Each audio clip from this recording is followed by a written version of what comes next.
National social media Patel Prahlad भाई। लोकसभा में voting list को लेकर राहुल के उठाए सवाल की महिला कांग्रेस के बड़े प्रदर्शन की जानेंगे। पश्चिम बंगाल बीजेपी में क्यों हुई बगावत, शिवसेना यूवीटी चीफ ने खुद को क्यों कहा आरएसएस प्रमुख का फॉलोअर। देखेंगे पंजाब में किसानों की बढ़ते गुस्से को, और बुलेटिन के आखिर में देखेंगे जाने माने कार्टूनिस्ट इरफान की किस खबर पर पड़ी तिरछी नजर। लेकिन दिन भर की तमाम बड़ी खबरों से पहले एक नजर आज की सुर्खियों पर। तमिलनाडु के सीएम स्टालिन ने धर्मेंद्र प्रधान को बताया अहंकारी, कहा जुबान पर नियंत्रण रखे केंद्रीय मंत्री। धर्मेंद्र प्रधान ने तमिलनाडु सरकार को बताया था बेईमान। आरजेडी नेता तेजस्वी यादव ने बीजेपी पर बोला हमला, कहा बीजेपी को आरक्षण और गरीबों से कोई मतलब नहीं, ये सिर्फ सत्ता का सुख चाहते हैं। मतदाता पहचान पत्र में गड़बड़ी को लेकर विफरे सांसद कल्याण बनर्जी, कहा चुनाव आयोग की भूमिका पर संसद में 193 नोटिस देगी टीएमसी। शेयर बाजार में गिरावट, 217 अंकों की गिरावट के साथ 74,115 पर बंद हुआ सेंसेक्स। वहीं 92 अंकों की गिरावट के साथ 22,460 पर बंद हुआ निफ्टी। ये तो थी सुर्खियां। अब बात आज की सबसे बड़ी खबर की। महाराष्ट्र विधानसभा चुनाव से ही वोटिंग लिस्ट को लेकर बवाल मचा हुआ है। विधानसभा चुनाव की वोटिंग से पहले ही इंडिया गठबंधन ने सवाल उठाए थे कि वोटिंग लिस्ट में धांधली हुई है। ऐसे ही सवाल दिल्ली विधानसभा चुनाव में भी उठे और अब राहुल गांधी ने इसे लोकसभा में भी उठा दिया। तो क्या कुछ कहा राहुल गांधी ने, देखिए इस रिपोर्ट में। कांग्रेस सांसद और लोकसभा में विपक्ष के नेता राहुल गांधी ने चुनाव में हो रही धांधली की पोल संसद में खोलकर रख दी है। राहुल गांधी ने लोकसभा में बता दिया कि कैसे विपक्ष के साथ है। उन्होंने चुनाव के मुद्दे को संसद में उठाया है। राहुल ने कहा, बिकॉज आपने सही बात बोली कि वोटर लिस्ट क्या सरकार बनाती है। मैंने नहीं बोला, नहीं, आपने बोला क्या, और आपने सही बोला कि सरकार वोटर लिस्ट नहीं बनाती है। मगर पूरे देश में वोटर लिस्ट पर सवाल उठ रहे हैं। हर स्टेट में, हर ऑपोजिशन के स्टेट में और महाराष्ट्र में black and white voter list पे सवाल उठे हैं। तो पूरा ऑपोजिशन मिलकर सिर्फ ये बोलने दीजिए, पूरा ऑपोजिशन सिर्फ मिलकर ये कह रहा है कि वोटर लिस्ट पे यहाँ पे एक डिस्कशन हो जाए। आप बनाते नहीं हो, इसको हम एक्सेप्ट कर रहे हैं, आप डिस्कशन तो कीजिए। राहुल ने इसे लेकर एक्स पर पोस्ट भी किया। पूरा विपक्ष संसद में वोटर लिस्ट पर विस्तृत चर्चा की मांग कर रहा है। महाराष्ट्र की वोटर लिस्ट में गड़बड़ियों को लेकर मेरी प्रेस कॉन्फ्रेंस को 1 महीने से अधिक हो गया है, मगर पारदर्शिता को लेकर चुनाव आयोग से हमने जो मांग की थी वो अब तक पूरी नहीं की गई है। सवाल आज भी वैसे ही बने हुए हैं। अब वोटर लिस्ट में डुप्लीकेट नामों के नए सबूत सामने आए हैं, जिससे और भी नए और गंभीर सवाल खड़े हो रहे हैं। लोकतंत्र और संविधान के मूल्यों की रक्षा के लिए ये चर्चा बहुत जरूरी है। राहुल गांधी की बात का समर्थन पूरे इंडिया गठबंधन की तरफ से किया गया है। कांग्रेस के बाद टीएमसी भी वोटिंग लिस्ट की धांधली का मुद्दा उठा रही है। तो आप सांसद संजय सिंह ने भी कहा कि चुनाव आयोग और केंद्र सरकार यानी सत्ता में बैठी पार्टी मिलकर सरकारी मशीनरी का दुरुपयोग करके फर्जी मतदाता बना रही है। महाराष्ट्र, हरियाणा और दिल्ली में उन्होंने ऐसा किया। अब उन्होंने बंगाल में भी यही शुरू कर दिया है। अगर चुनाव प्रक्रिया निष्पक्ष नहीं होगी तो एक ही पार्टी सत्ता में आती रहेगी और वो भ्रष्टाचार करती रहेगी। संसद से लेकर सड़क तक मोदी सरकार बुरी तरह घिर गई है। संसद में कांग्रेस सांसद राहुल गांधी ने वोटिंग लिस्ट में धांधली का मुद्दा उठाया तो सड़कों पर महिला कांग्रेस ने जमकर प्रदर्शन किया। कांग्रेस की महिला नेताओं ने लोकसभा और विधानसभाओं में 33% महिला आरक्षण को तत्काल लागू करने की मांग को लेकर जंतर मंतर पर धरना दिया। तो कैसे घिरी मोदी सरकार, जानने के लिए देखिए ये रिपोर्ट। कांग्रेस ने मोदी सरकार के खिलाफ मोर्चा खोल दिया है। लोकसभा और राज्य विधानसभाओं में महिलाओं के लिए 33% आरक्षण लागू करने की मांग को लेकर महिला कांग्रेस ने जंतर मंतर पर प्रदर्शन किया। अखिल भारतीय महिला कांग्रेस के अध्यक्ष अलका लांबा ने अन्य कार्यकर्ताओं के साथ जमकर नारेबाजी की। पुलिस ने उन्हें रोकने के लिए बैरिकेडिंग भी की थी, लेकिन अलका लांबा उस पर चढ़ गई।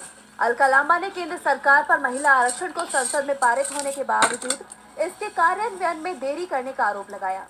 उन्होंने कहा कि ये कानून यूपीए सरकार ने पारित किया था, लेकिन इस सरकार ने इसके नाम पर वोट मांगते हुए इसे 10 साल तक रोक रखा है। आज सत्ता में होने के बावजूद बीजेपी ने इस कानून को लागू नहीं किया है। कांग्रेस के विधायक इसे लागू करने के लिए लड़ते रहेंगे। कांग्रेस नेता ने आगे कहा कि उनका इरादा हाशिए पर मौजूद महिलाओं की आवाज बनने का है। लांबा ने कहा कि 1 साल पहले उन्होंने राष्ट्रपति द्रौपदी मुर्मू को पत्र लिखकर महिलाओं की चिंताओं पर चर्चा करने के लिए एक बैठक बुलाने का अनुरोध किया था, लेकिन कोई प्रतिक्रिया नहीं मिली। उन्होंने एक बार फिर राष्ट्रपति से मिलने की अपील की। उन्होंने सरकार से जरूरी कदम उठाने की बात कही ताकि आधी आबादी यानी कि महिलाओं को राजनीति में बड़ी आवाज मिल सके। इसके साथ ही उन्होंने संसद के सत्र के दौरान महिलाओं के लिए बात करने की मांग की। ऐसे में मोदी सरकार इस पर क्या रुख अपनाती है, ये तो देखने वाली बात होगी। कांग्रेस नेताओं के इस प्रदर्शन ने मोदी सरकार की मुश्किलें बढ़ा दी हैं, तो चुनौतियां ममता बनर्जी की पार्टी टीएमसी से भी मिल रही हैं। पश्चिम बंगाल विधानसभा चुनाव में अब 1 साल का ही वक्त बचा है। राज्य की सीएम और टीएमसी चीफ ममता बनर्जी पहले ही ऐलान कर चुकी हैं कि इस बार बीजेपी के साथ बड़ा खेला होगा और इस खेला की शुरुआत भी हो गई है। बीजेपी में टीएमसी ने सेंध लगा दी है। तो क्या है पूरा मामला, जानने के लिए देखिए ये रिपोर्ट। पश्चिम बंगाल में बीजेपी को बड़ा झटका लगा है। शुवेंदु अधिकारी की बेहद करीबी विधायक तापसी मंडल ने बीजेपी से बगावत कर दी। तापसी बीजेपी छोड़कर टीएमसी में शामिल भी हो गई है। तापसी मंडल 2021 में शुवेंदु अधिकारी के साथ टीएमसी छोड़कर बीजेपी में शामिल हुई थी। बीजेपी ने तापसी को हल्दिया सीट से उम्मीदवार बनाया था। विधानसभा चुनाव में तापसी ने 15,000 से ज्यादा वोटों से जीत हासिल की थी, लेकिन लोकसभा चुनाव के बाद से ही वो बीजेपी से नाराज दिखाई दे रही थी। उनकी शुवेंदु अधिकारी से भी दूरी बढ़ने लगी थी और अब वो टीएमसी में शामिल हो गई हैं। टीएमसी में शामिल हुई तापसी ने बीजेपी पर ताबड़तोड़ हमले भी शुरू कर दिए हैं। उन्होंने कहा कि बंगाल प्रगतिशील राज्य है, यहाँ विभाजन की राजनीति चल रही है। इस राजनीति को स्वीकार करना कठिन था। कई बार मैंने अलग अलग तरीके से विरोध भी किया, लेकिन कोई फायदा नहीं हुआ। यही कारण है कि मैं जमीनी स्तर पर काम कर रही हूँ। तापसी मंडल के साथ ही बीजेपी नेता सामल मैती ने भी टीएमसी का दामन थाम लिया है। उन्होंने बीजेपी और शुवेंदु अधिकारी पर आरोप लगाते हुए कहा कि विविधता में एकता भारत और बंगाल की परंपरा है। विपक्षी नेता हिंसक राजनीति में लिप्त हैं। हम बंगाल में शांति बनाए रखने के लिए बीजेपी छोड़ रहे हैं। शुवेंदु अधिकारी ने लूट मचा रखी है, वो अत्याचार कर रहे हैं। शुवेंदु बंगाल में राष्ट्रपति शासन लगाने की योजना बना रहे हैं। इतना ही नहीं, हिंदू मुस्लिम के बीच हिंसा भड़का रहे हैं। चुनाव नजदीक आने से पहले ही टीएमसी ने बीजेपी में सेंध लगा दी है। राज्य में नेताओं की बयानबाजी भी चरम पर है। वहीं महाकुंभ को लेकर भी बयानबाजी नहीं थम रही। महाकुंभ का समापन हो चुका है, लेकिन महाराष्ट्र के सियासी गलियारों में इस मुद्दे को लेकर जबरदस्त बयानबाजी चल रही है। पहले एकनाथ शिंदे ने उद्धव ठाकरे पर निशाना साधा और अब उद्धव ठाकरे ने भी आरएसएस प्रमुख मोहन भागवत पर तंज कस दिया है। तो आखिर उद्धव ने क्या कुछ कहा, जानने के लिए देखिए ये report. Shiv Sena UBT chief Uddhav Thackeray ने आरएसएस प्रमुख मोहन भागवत पर तंज कसा है। उद्धव ठाकरे ने कहा कि कुछ लोगों ने मुझसे सवाल किया कि आप कुंभ में नहीं गए और कुछ लोग मतलब ये गद्दार दाढ़ी वाले यानी कि एकनाथ शिंदे वहां डुबकी मार कर आए और कहा कि उद्धव ठाकरे नहीं गए, हम मोहन भागवत के फॉलोअर हैं। दरअसल आरएसएस प्रमुख मोहन भागवत भी महाकुंभ में शामिल नहीं हुए थे, जिसको लेकर उद्धव ने तंज कसा है। आपको बता दें कि महाराष्ट्र के उप मुख्यमंत्री एकनाथ शिंदे ने 27 फरवरी को कहा था कि महाकुंभ में शामिल न होने वालों से पूछा जाना चाहिए उन्होंने इसमें हिस्सा क्यों नहीं लिया। बाला साहेब ठाकरे ने नारा दिया था, गर्व से कहो हम हिंदू हैं। लेकिन अब उद्धव ठाकरे खुद को हिंदू कहलाने से डरते हैं। अब उद्धव ने इस पर पलटवार कुंभ मेला, मृत्यु मेला, चीटिंग मेला बताया है। मोहन भागवत के महाकुंभ में शामिल न होने पर शिवसेना यूबीटी सांसद संजय राउत ने भी सवाल उठाए थे। शिंदे का बयान सामने आने के बाद उन्होंने कहा था कि ये सवाल सबसे पहले आरएसएस प्रमुख मोहन भागवत से पूछना चाहिए। अगर मोहन भागवत एक हिंदू के रूप में कुंभ नहीं गए तो उद्धव ठाकरे को निशाना कुंभ मेला, मृत्यु मेला, चीटिंग मेला। उद्धव ने शिंदे और बीजेपी दोनों को ही तीखा जवाब दिया है। तो बीजेपी भी विपक्ष के खिलाफ अपना सबसे मजबूत हथियार निकाल रहा है। छत्तीसगढ़ के पूर्व सीएम और कांग्रेस नेता भूपेश बघेल के बेटे से जुड़ी कंपनियों और ठिकानों पर ईडी की छापेमारी शुरू हो गई।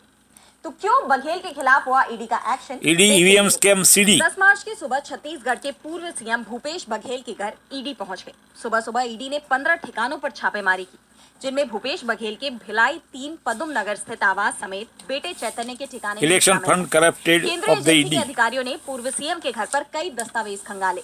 ईडी की कार्रवाई मोदी, के शाह, दौरान राजीव कुमार, सुरक्षा के लिए ईवीएम मौजूद स्कैम। सीआरपीएफ जवानों के साथ Last विवाद 10 भी years, हुआ। ईडी nation ने lost, जानकारी देते ही democracy, Bhupesh GDP Baghel and के आवास currency पर कांग्रेस के value। कई कार्यकर्ताओं की भीड़ जुट गई। वहीं मीडिया कर्मियों को कवरेज से रोके जाने पर कांग्रेस नेताओं ने विरोध भी दर्ज कराया। बताया जा रहा है कि ये छापा शराब घोटाले से जुड़े मनी लॉन्ड्रिंग मामले में पड़ा है। साथ ही ये कार्रवाई कोल लेवी और महादेव सट्टा ऐप से भी जुड़ी हो सकती है। दरअसल ये मामला 2017 के 2161 करोड़ के घोटाले से जुड़ा हुआ है।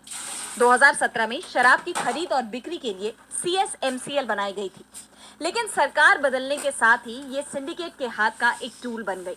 केंद्रीय एजेंसी का आरोप है कि भूपेश बघेल सरकार के कार्यकाल में CSMCL से जुड़े कामों के लिए सारे कॉन्ट्रैक्ट इस सिंडिकेट से जुड़े लोगों को ही दिए जा रहे थे। इस मामले में कई अधिकारियों और एक पूर्व मंत्री की भी गिरफ्तारी हो चुकी है और अब ईडी की छापेमारी सामने आई है, जिसके बाद एक बार फिर बीजेपी और मोदी फॉर करप्टेड सवाल सिटी खड़े हो गए हैं। पहले से ही मोदी सरकार पर केंद्रीय एजेंसियों को हथियार के रूप में इस्तेमाल करने के आरोप लगते रहे हैं और अब भूपेश बघेल के घर पर पड़े इस छापे के बाद आरोपों के ये सिलसिले और तेज हो गए हैं। भूपेश बघेल ने इसे लेकर एक्स पर एक पोस्ट शेयर किया, जिसमें लिखा था कि 7 सालों से चले आ रहे झूठे केस को जब कोर्ट में बर्खास्त कर दिया गया तो आज ईडी के मेहमानों ने पूर्व मुख्यमंत्री कांग्रेस महासचिव भूपेश बघेल के भिलाई निवास में आज सुबह प्रवेश किया है। अगर इस साजिश से कोई पंजाब में कांग्रेस को रोकने की कोशिश कर रहा है तो ये गलतफहमी है। यानी उन्होंने ईडी की इस कार्रवाई को पंजाब चुनाव से जोड़ दिया। पंजाब में 2027 में विधानसभा चुनाव होने हैं। ऐसे में अभी से राजनीतिक मोदी सीडी बुगाहट शुरू हो गई है। ईडी की कार्रवाई को विपक्ष पर दबाव बनाने की रणनीति माना जा रहा है, तो किसान भी सरकार पर दबाव बनाने की कोशिश कर रहे हैं। पंजाब में किसानों के आंदोलन को 1 साल से ज्यादा का वक्त हो गया है। एमएसपी की मांग को लेकर चल रहे किसानों के आंदोलन में अब बड़ा मोड़ आ गया है।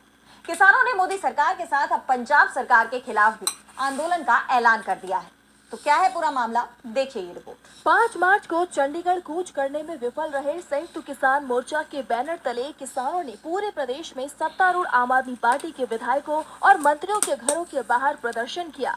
वित्त मंत्री हरपाल सिंह चीमा, कैबिनेट मंत्री और आप प्रदेश अध्यक्ष अमन अरोड़ा, कैबिनेट मंत्री वरिंदर गोयल सहित अन्य विधायकों के आवासों के बाहर किसानों ने धरना दिया। धरना प्रदर्शन कर रहे किसान नेताओं ने केंद्र और पंजाब सरकार पर निशाना साधते हुए कहा कि केंद्र सरकार दिल्ली में प्रवेश नहीं करने दे रही है तो पंजाब सरकार चंडीगढ़ में घुसने से रोक रही है।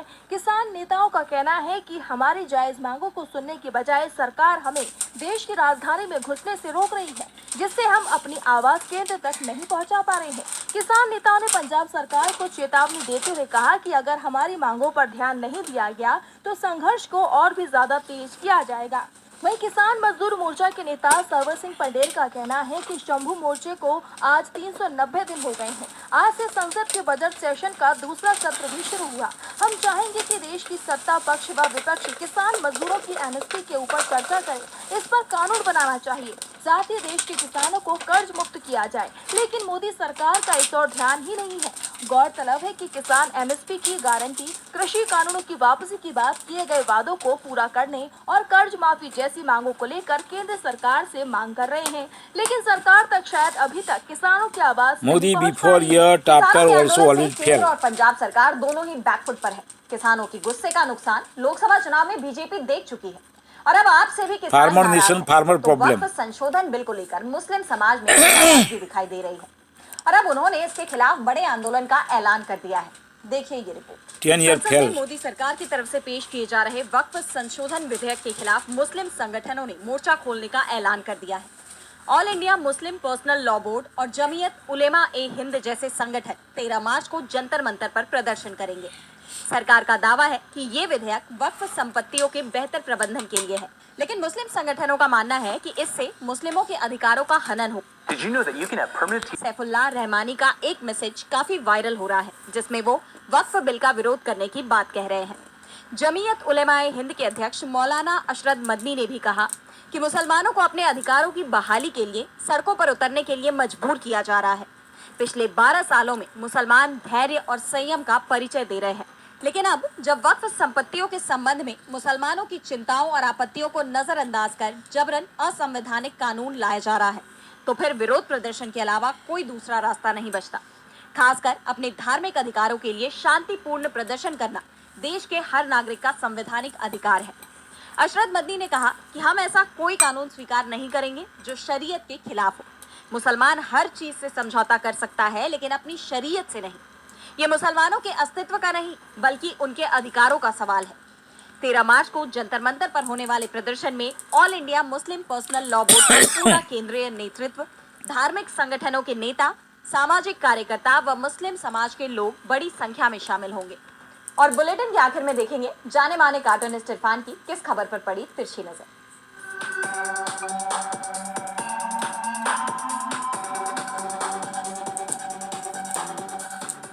मुगल बादशाह औरंगजेब ने कभी ये नहीं सोचा होगा कि उसकी मौत के 300-400 साल बाद भी हिंदुस्तान की ज़मीन पर उसके नाम का डंका पिट रहा होगा और एक पॉलिटिकल पार्टी अपने अमृतकाल में उसको खूब बना रही होगी।